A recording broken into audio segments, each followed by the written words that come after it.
After I posted my last magnet resin video, you guys flooded the comments with some wild, brilliant, and somewhat chaotic ideas, and I loved every second of it. So today I'm putting your imagination to the test. Let's see what magic or mayhem we can create together.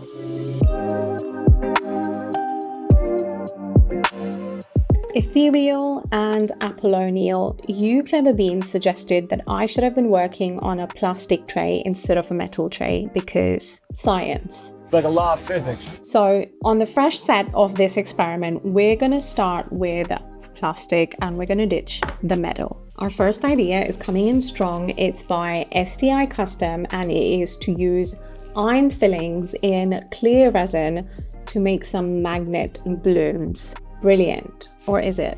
Let's find out. You've probably seen me use these pebbly shaped magnets in my last video, and yes, we're bringing them back. I'm placing them under this coaster mold, and if you're struggling to keep the magnets in place, tape is your bestie. I've mixed up some of my J-Diction Officials resin, kept it clear this time, and after a quick pop of bubbles, it's time for the iron filling magic. And yes, everything I used is linked in the description because I've got you. Magnets, pigments, resin, the whole sparkly shebang. Now I'm sprinkling these in and already acting up. These fillings are moving like they've got a mind of their own. It's giving a science fair, but make it fabulous. I am obsessed. This is so satisfying, so chaotic, so me. I had enough for a second one, and listen, after the first one, I was hooked. So of course I did another one. I switched up the placement of the magnets a little bit on this one, but here we go. Oh my God. Oh my God. This is not getting old. Honestly, I could do this all day. But for now, let's leave these to cure. Now let's talk mess. These iron fillings have gone everywhere, but plot twist, I'm using magnets to clean them up too. Who knew cleanup would be this fun? Time to unmold. I'm so excited. Here goes. Wow, that is so cute. And this was definitely so satisfying to actually make. I love that. And here's our second one. Next suggestion, which was an absolute game changer to this whole magnet madness, I can't say it, is by John Smith, who suggested to use a magnetic field viewing film to preview the pattern before I pour. I mean, I didn't even know such a thing existed, so I ordered one. It looks like this, and we're going to test it out. Okay, so I have this disc magnet.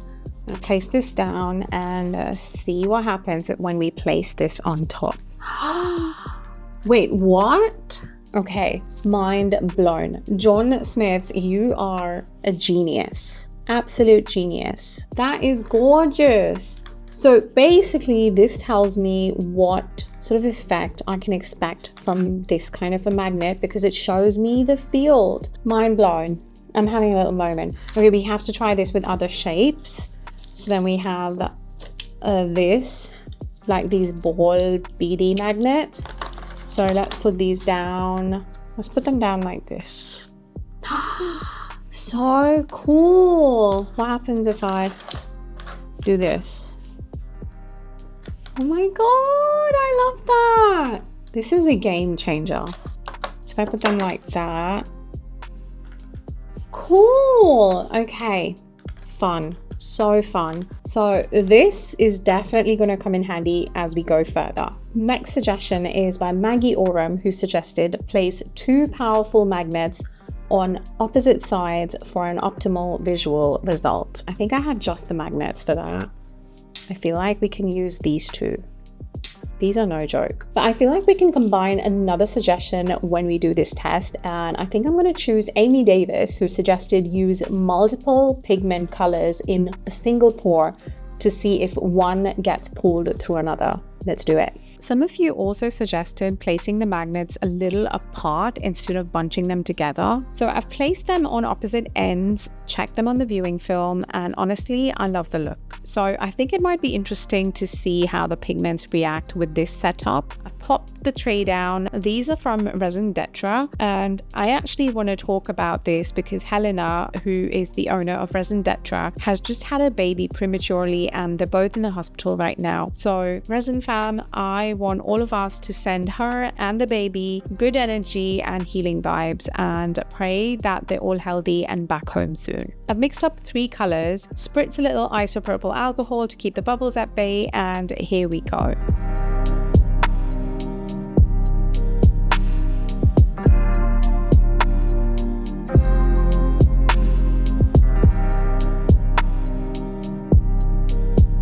Now my tray was slightly wonky, love that for me, and I had to scoot it over just because I had a little bit of leftover resin I wanted to use. And what happens when you don't tape your magnets? They made a run for it. They've clumped up in the center like they're having a secret meeting. But you know what? It's too late. I can't fix this. This is what we're going with now. Once it was half cured, I poured a black opaque background over the top, just a little dramatic little moment, and let's see what that does. Unmolding time. Right, let's see. Okay, so I wasn't planning on making the perfect pair of, Perfect. Everything, down to the last minute details. But if you were looking to make some breast art, well, now you know how to do it. Color-wise, I feel like I can't really tell if, mixing them makes any much difference, but it looks fun though. And let's do this one that we made with our extra resin. And this one is with less of the black, and I think that looks quite fun. Okay, awesome. Moving on to the next one. That is hilarious though. Alice and James suggested to use magnets to shape designs rather than spread pigments. And I feel like this time around that might actually work, considering we are not using a metal tray, so hopefully we get more magnetism. Also the fact that now that we have the viewing film, I feel like we can be more intentional with our patterns. So for this, I want to bring out our heart-shaped magnets that we tried last time around, and hopefully we'll get more intentional patterns. So let's do it. Can we just have a moment for this viewing film again? It's giving a sneak peek realness. I love being able to play with the setup and see what it looks like. I'm addicted. This time I'm using a flat base mold and I'm setting it right on top of the magnet. Resin is mixed, pigments are ready, let's get messy. Honestly, working with magnets, it's ASMR for my soul. The movement, the pull, the pattern, it's hypnotic. It's not getting old for me every time I play with these. This one I feel like I'm obsessed with even before I unmold. Let's get it out. Wow, wow, wow, wow. Also, important PSA, Sky wants you to like, comment, and sub if you haven't done that already. He says it's a non-negotiable and he means it.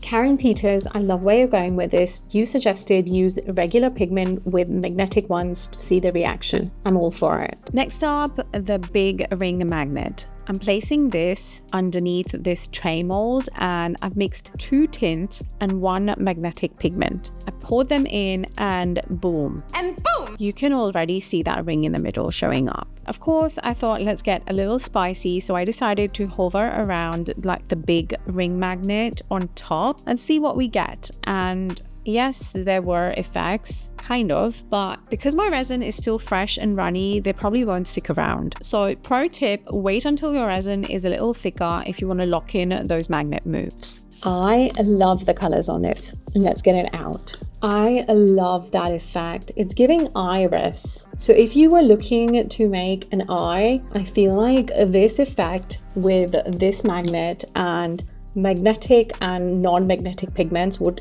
totally give you that effect. We CEO Fernangel suggested that the nail lady always hovers the magnet on top. So she wants me to try out to see what happens if I maneuver magnets on top and on the bottom. So let's do it. While I love that idea, it's hard to go under a liquid of resin and move it around, but I think I found a solution.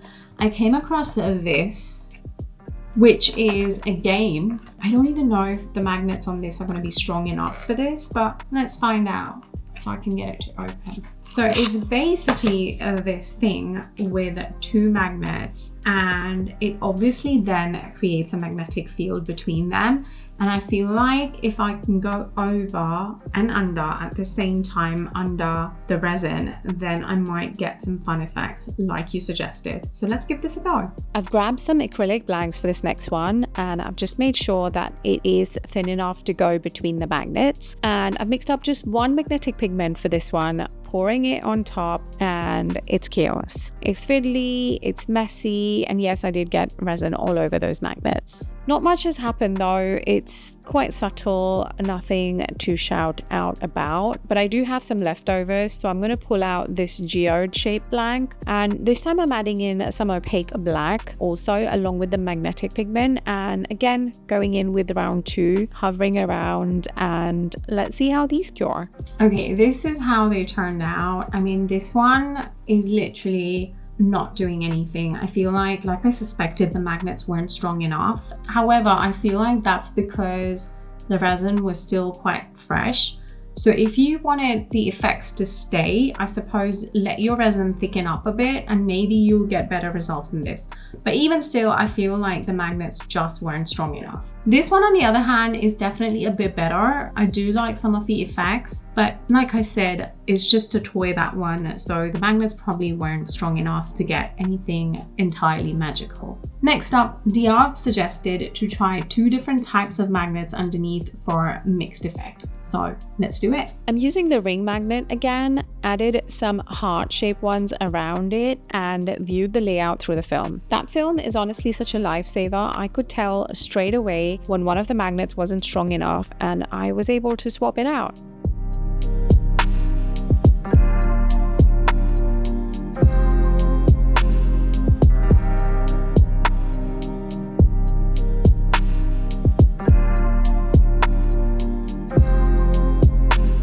Halfway through the cure, I added pink background just because, you know, why not? And here's how it turned out.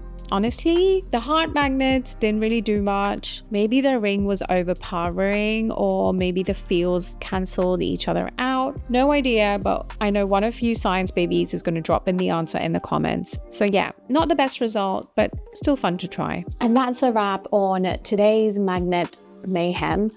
Some of them have been so fun to do. Some of them have been downright hilarious.